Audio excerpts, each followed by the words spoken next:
Alright guys, so Ereshkigal is on a rate up right now on the NA version of the game due to the Thanksgiving banner, and I know a lot of people are probably wondering, should I summon for Ereshkigal? Is she worth going for with a lot of the other servants that are going to be coming out later on this year and at the early points of next year? Well, Ereshkigal, I'm glad to tell you guys, is actually a really solid servant already, and then she's going to get an insane buff to her NP in the future that just makes her nuts to butts broken, especially when it comes to like the Buster farming meta. So yeah, if you like Ereshkigal, which is like 100% of the fan base basically, you have a good just go ahead and summon for this servant, because not only is she like cute waifu material, but she's also insanely good even now on the NA version of the game. But before we actually dive in and start talking about Ereshkigal, make sure you leave a like on the video and you subscribe to the channel for that sweet daily FGO content. Even though your boy is out on vacation right now, I'm still keeping those banger daily uploads coming, and I'm trying to stream when I can over on vacation, but it's probably not going to happen until I get back Wednesday. So keep an eye out for the Wednesday weekday streams, but I do usually in normal circumstances stream every weekday at about 6 p.m. Eastern Standard Time. But with all that being said, let's go ahead and start diving into Ereshkigal's kit, starting off with her hits. And the main thing you really want to point out here when it comes to her hits is that she has a very OP arts card. It has 6 hits on it, but she's only got the one. Now, you may be sitting there right now in your chair or on your phone and being like, alright, ZTL, how can it be that broken if it's only got 0.54% NP gain? I mean, yeah, sure, the hits are really insane, but the NP gain is pretty average. How is this broken? Well, spoiler alert, not only does she have an NP gain buff, but if you crit on this thing, because of how like the overcharge works and how critting and the more hits you have, the better your overcharge is going to be works in FGO, it makes Ereshkigal absolutely insane. Like, a crit on her arts card while her third skill is up could potentially lead to her looping 100% if not more of her NP. I've seen some pretty degenerate stuff be done with this arts card, right? You can get an insane amount of refund back, so make sure that whenever you see the Ereshkigal arts card, you try to at least make sure you're clicking it, if not critting on it, right? She herself can kind of facilitate this because her own quick cards are pretty decent. She's rocking 2 of them with 4 hits apiece with 11.8% star gen. That's not too terrible. It's not, you know, the greatest thing ever. She's no Jack or anything, but she still is going to be able to drop a fair bit of stars for herself. But you do want to kind of pair her with like a 2030 or like a Merlin, someone along those lines, and also kind of help those consistent stars stay in there, so you're not just relying only on her quick cards. Fun note though, Ereshkigal has a pretty decent kit for soloing as well.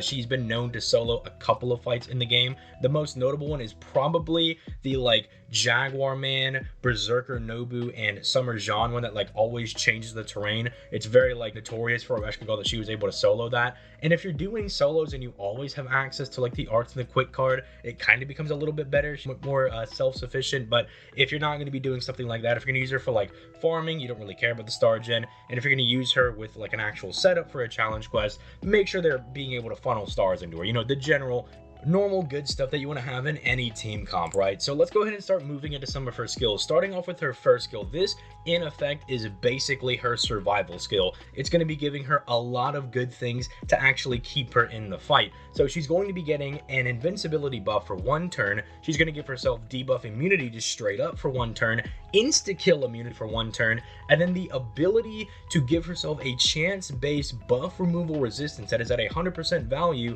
and has an 80% chance of proccing, all of that for 1 turn on a 6-turn cooldown. Now that last effect is really important because it kind of aged super well, because a lot of bosses nowadays, they either just straight up have the ability to remove one of your buffs, they either get a buff that allows them to remove your buffs, or on break bar they're going to yeet all of your buffs off of you. And so this is really good. If you're able to get this, your Ereshkigal is actually like completely bulletproof for that turn, unless somebody pulls out like the random like Pierce invincibility or something along those lines. They're not going to be able to damage her at all, and then they're not going to be able to stun her, charm her, anything like that. They can't even get like a weird insta-kill meme going off on your character, and then if you land the buff removal resistance, none of that can be removed so that they can then get to you after removing the buffs.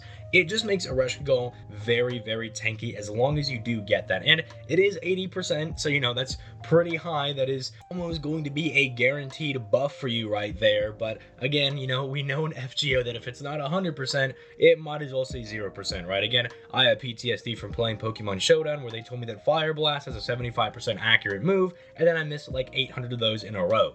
But still, it's still a very, very strong defensive skill, even if you don't get any buff removal resistance, because not every boss is going to yeet all of your buffs off of you, right? Not every one of them is going to be a completely cancerous boss that you have to fight. So all in all, it just leads to this being a very strong opener for her skills. Her second skill is kind of like her main offensive skill, if you want to think about it that way, because it's giving her a really strong 50% buster buff for 1 turn, while also giving her a 50% battery on a 6-turn cooldown.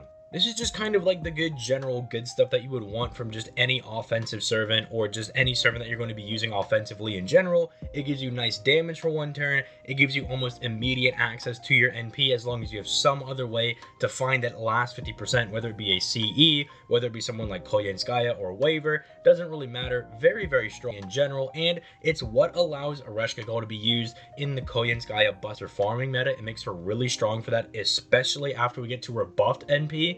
Her buffed NP is actually quite ridiculous. That thing is ludicrously good, and this is also something that helps facilitate that broken NP. So not a whole lot to talk about here, because it's just very good battery and very good damage steroid. So let's move on to her third skill, which is basically Ereshkigal's Charisma. What this is going to do is it's going to grant the entire party the Blessing of Cur buff that we'll talk about when we get to her NP, but in the meantime, it's going to give everybody 20% defense, 30% NP gain, and 3k max HP for the next 3 turns. And that Blessing of Cur buff is actually going to help her out when she fires the NP, but even right now, it's giving just solid defense to the party to maybe help them live 1 extra hit or something, making them a little thicker, and then also buffing everybody's NP gain, so everybody has an easier time getting back to their NPs, whether that be, again, someone like Merlin or Waver to help support Ereshkigal, or maybe in another offensive type servant. You know, you got the AoE in Ereshkigal and some single target that also wants to be doing damage.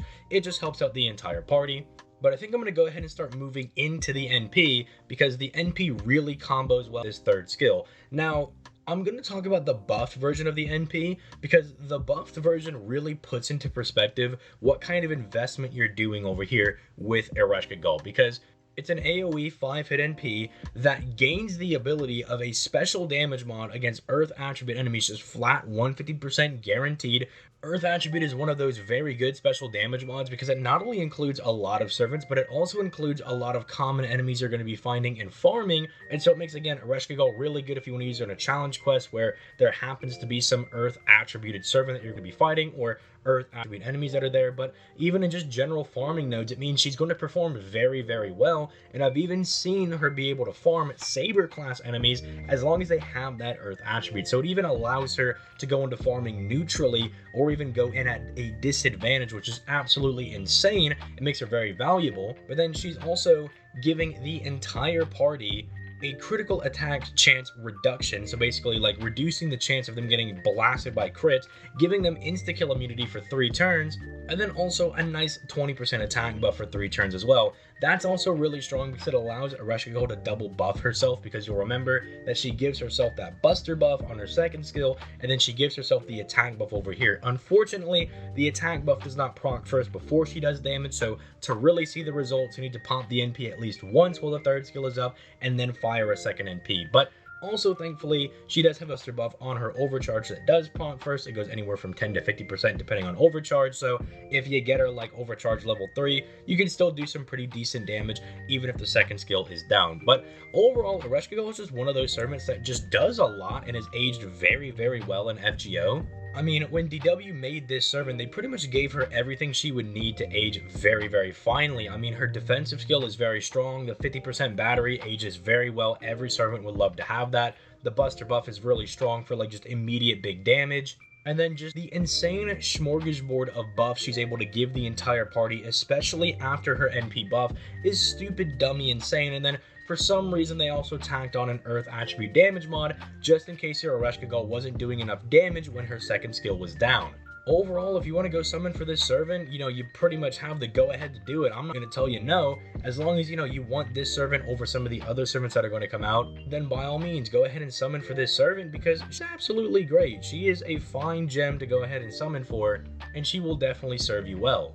But that's just my opinion on the servant, or my facts on the servant. You know, got to be a little more confident on that, right? Can't just say we got opinions anymore. I'm factually 100% correct, right? All the time. Never been wrong. Those will be my famous last words. But Let me know if maybe I'm gassing her up a little bit too much. Maybe you don't think she's actually quite as good. I will say that my Ereshkigal in my NA account is at least grailed to level 100. It is only NP1 and is still doing really good work for me. I absolutely can't wait for her to get this buff. But let me know if you guys are going to be summoning for her in the comments down below, and I will catch you guys in tomorrow's video. Peace late, guys.